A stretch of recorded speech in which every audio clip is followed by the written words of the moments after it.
When I signed up for work under the Greek social security system, I realized it wasn't just about the paycheck. It's about something bigger, real, reliable healthcare for me and my family. Let me break down exactly what's in it for us seafarers.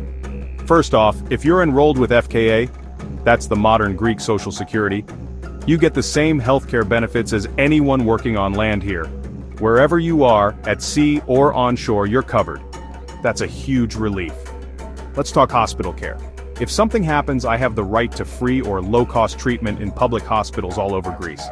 That covers emergencies, surgeries, even long-term illnesses.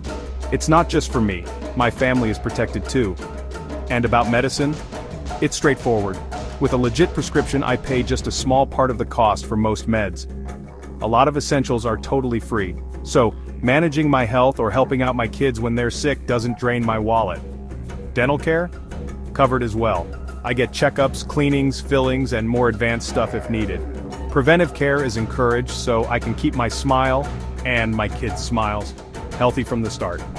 Here's what really matters. These benefits aren't just for me. My spouse and kids have access to everything. Hospitals, meds, dental, under my plan. Even when I'm far from home, Greek Social Security has my back. On board, the ship owner helps with immediate care. Back on land, I pick up where I left off with full support. So yeah, Greek Social Security isn't just a perk, it's genuine peace of mind. For me, for my family, for our future. A healthy seafarer means a strong family, and that's what truly keeps us moving forward.